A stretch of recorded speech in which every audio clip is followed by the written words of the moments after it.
Subnautica is a franchise about diving into the cold, murky depths, collecting resources, and hopefully not getting eaten by a big, scary fish. As someone who's quite afraid of deep water in real life myself, this game is basically one of my phobias transformed into a whole game. That being said, Subnautica has a very dedicated fanbase of people who are better than me. Because one look at swimming too deep into the water and my brain starts freaking out because God, I hate deep water, man. It's so creepy. And if you were excited for Subnautica 2, well, now it's kind of a mess as well. In case you aren't aware of this whole fiasco that's going on with Subnautica 2, let me refresh you for a second before I get into all the new info. To sum it up quickly, Crafton, which bought Subnautica and its studio a few years back, has fired all the original founders of Unknown Worlds, which made the game in the first place. They claimed the reason was because the founders were not working on the game to reach the deadlines for its release in 2025. What also got unearthed was that due to this acquisition by Crafton, there was about $250 million in bonuses that were meant to originally not just go to the founders but the staff that were also working on the game as well, as long as they could hit the projected release date of Subnautica 2 for 2025. But Crafton has now suspiciously delayed the game to 2026, claiming that it was not ready and was missing content. Therefore, that $250 million bonus that was meant for the developers and founders was likely now going to be taken away, and Crafton would just keep that money to themselves. So, you can tell, this is obviously pretty bad, and it has also led to Subnautica's founders confirming that they are going to sue Crafton over all of this as well. So, to say this is a mess would be a disservice to messes. This is catastrophic. And also, if you enjoy the content, please consider liking the video and commenting because YouTube's new algorithm is tanking channels across the board right now. It's annoying, but that like or comment that you can leave on the video would really help me out, so thank you.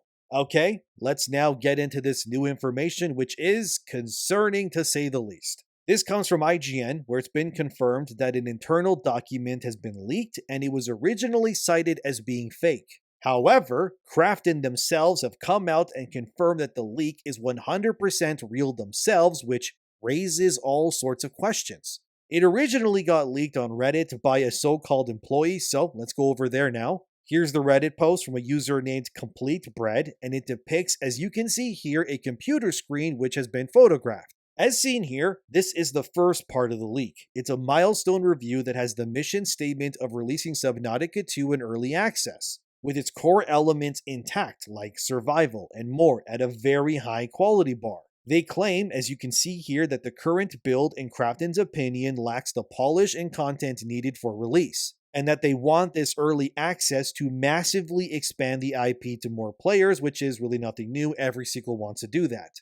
But on the left here is what Crafton claims Subnautica 2 is currently sitting at right now, with only one fully playable region, and in this new version, according to them, they want at least 2 fully playable regions in early access. They also want this new version to have more biomods, more leviathans, which if you don't know what those are like the big sea monster enemies, and further chapters to the story to make Subnautica 2 a more complete experience. But there's a lot of questions here because, honestly, this just feels weird. Firstly, Subnautica 2 is meant to be released in 2025 in early access, sort of like how Baldur's Gate 3 was back a few years too, as well as many other games. Early access, a lot of games do this stuff. But Baldur's Gate 3 is a good example for early access stuff, because when that first came out, it only had its first act playable.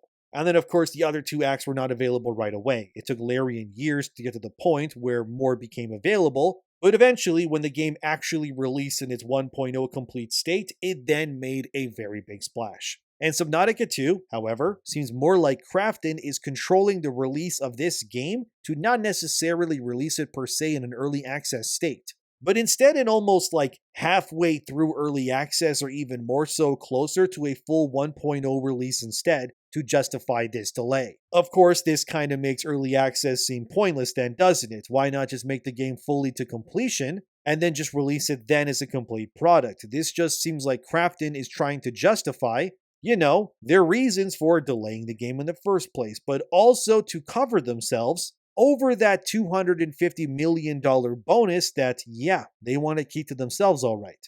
However, before I get into the second part of the leak, I'm glad that there was someone else in that Reddit section that is thinking how I am, as you can see here, where this user feels as though this isn't really a real leak at all. But instead, it's probably just Crafton deliberately leaking things internally on purpose in order to shift the narrative towards their side to make their actions seem more justified. Because we don't actually know how much content was supposed to be in Subnautica 2 in its planned 2025 release date originally. What we do know, however, is that Charlie Cleveland, who's one of the founders of the game and studio before he was, fired and removed, confirmed himself that Subnautica 2 was already playable and in a state where it could easily hit its 2025 original early access release date. As Bloomberg stated in their article, which started all of this, where they spoke to the creators about this situation, the removal of the founders of Subnautica is apparently what led to this 2026 delay. As seen here, this confirms that, so the delay was not really a thing that would have happened according to the founders until Crafton removed them. So tell me this then, and please let me know what you think about this in the comments as well. How would Crafton be panicking saying that the game was going to get delayed and that they had no idea when it was their actions of removing the founders that led to this delay in the first place? Because this is like someone throwing ice into like a deep fryer, fully knowing what to expect, but when it happens, they go, wow, I didn't think that could happen. You do know it could happen, you're just lying about it. Because this comment here also on Reddit is pretty much what I was thinking as well, which reads, if this is authorized by Crafton, then they didn't do their case any favors. This confirms the game is in a playable state as a minimum viable product. It has all the core game mechanics and a bunch of content to show it off in, which is more than enough for early access. 2 Leviathans and 2 Submersibles is more than the original Subnautica had in early access. And it's exactly this. See, Crafton is leaking these things on purpose for a reason. At least that's what I believe. I could be wrong, but that's honestly what I think is going on here.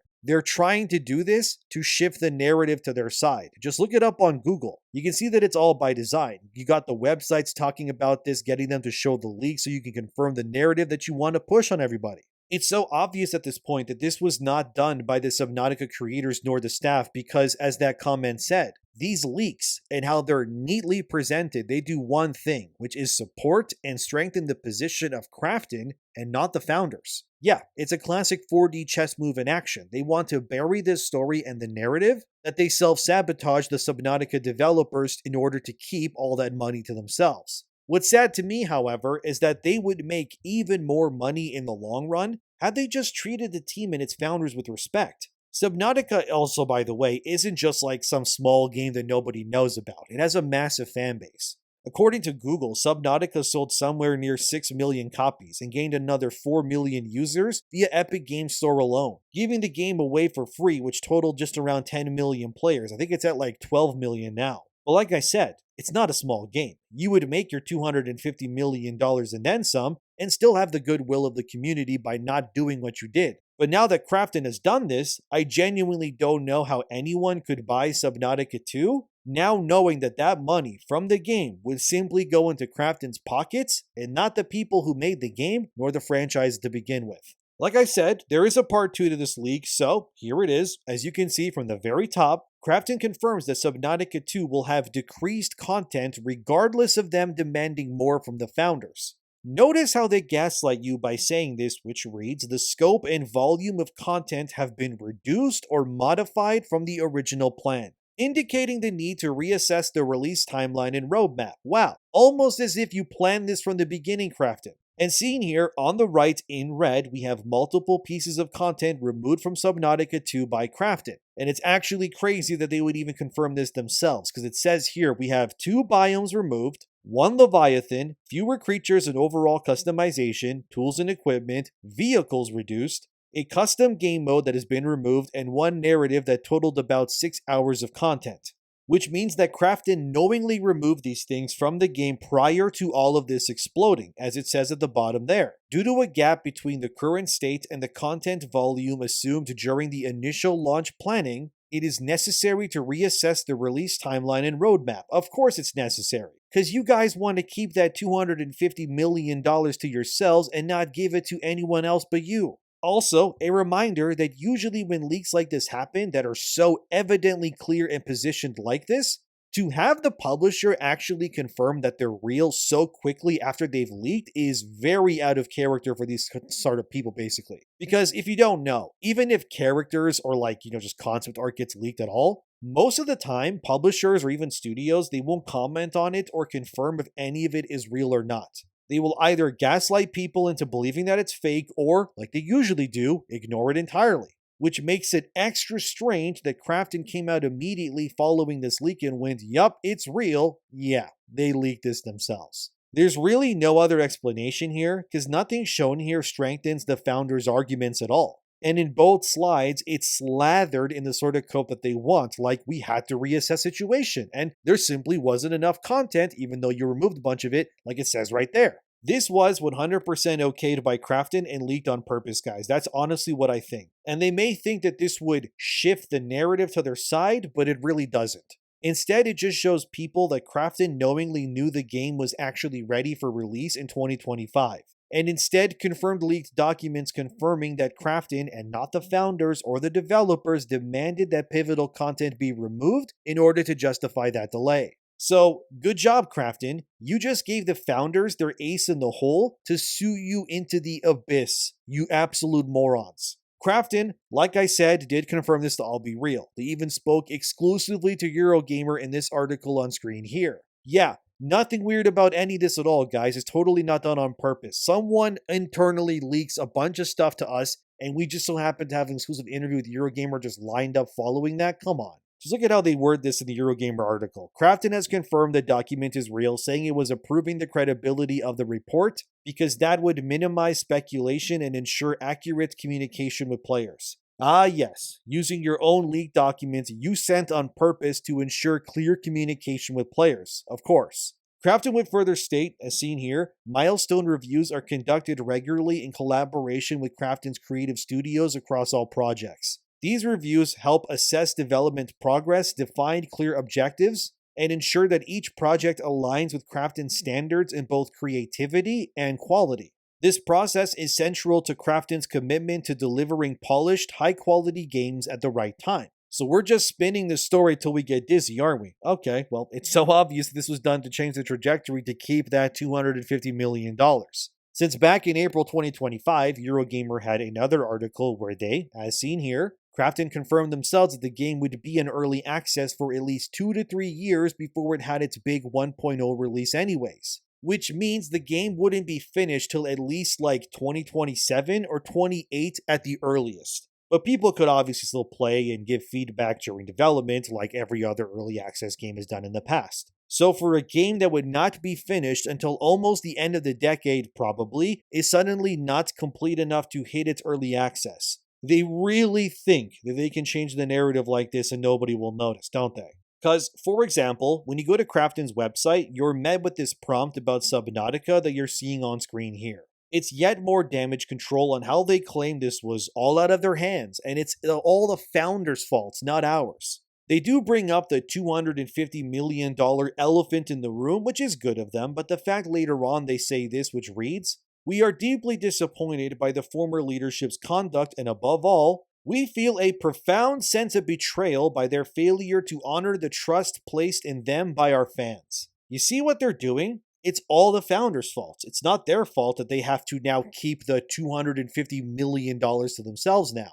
Although down here, Crafton does confirm that they will compensate developers who worked on the game, which I'm sure the community will keep you to your word, Crafton, if you don't do that. And if Crafton somehow breaks that trust or goes, oh, we can't pay these people their bonuses now, yeah, more hell will come to pay for Crafton too. But before I go, there's even some other things I want to look at too. For example, Marek Tominsky, who's the CEO of CI Games, they made Lords of the Fallen, commented on this whole thing via Twitter, where he said this: "How did a deal this big forget to lock in meaningful exit terms for founders and key talent if they were fired?" Good question, Marek. Why do you guys think? The only explanation that I can think of is that Crafton did this on purpose to ensure that they could buy the studio, keep the IP to themselves, and remove the people who would stop them from profiting further by keeping everything to them. Maybe the founders didn't read the fine print. I don't know. I honestly doubt that with, acquisitions this big after all. But then again, what's happened here with Subnautica may not be as surprising as we think.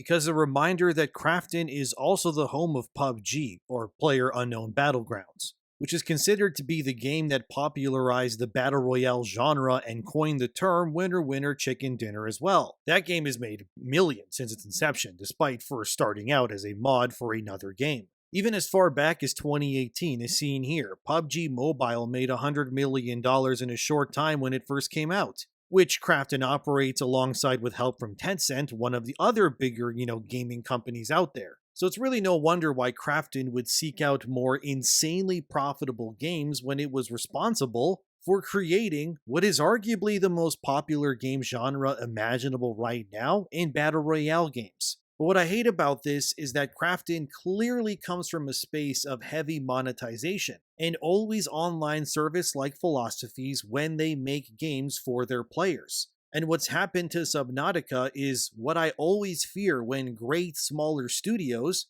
are absorbed by the behemoths that are out here just licking their lips for their next lunch. It unfortunately reminds me a lot of when BioWare got eaten by Electronic Arts years ago and objectively became a much worse studio because of it. Unfortunately, these smaller studios tend to lose their souls in a way once they open up themselves to these bigger companies. Because these huge companies, whether it's Crafton or EA, Activision, Tencent, it really doesn't matter. They're all interchangeable at this point, and they all kind of exist for only one reason, which is to make as much absurd amounts of money as they can and player satisfaction be damned. Subnautica now, it seems at least, as if Unknown Worlds is going to go the same way as previous up-and-coming studios that get bought by publishers.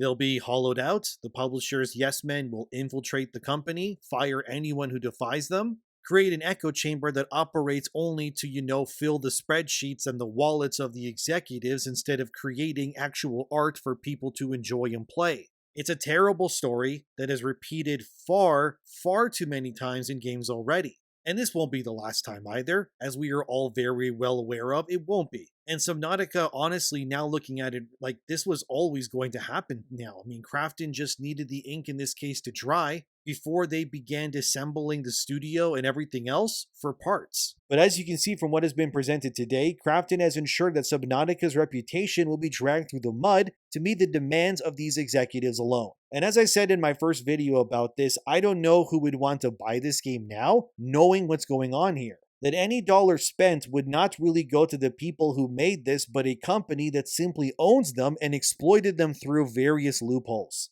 None of this to me feels organic, it instead feels calculated, premeditated, and honestly, it kinda disgusts me. As fans said in my previous video on this as well, I really wouldn't buy Subnautica 2 if I were you. Because all you'd be doing now is strengthening Crafton as a publisher to continue doing this awful practice to other game studios in the future as well. And they can go ahead and leak more carefully, contracted graphs and examples all they want. It's still so obvious this was all about money and removing the people that they didn't want to pay out in the first place. But what do you think? Let me know in the comments. Subscribe. Thanks for watching. I'll see you next time. I'll keep you all updated. Take care of yourselves.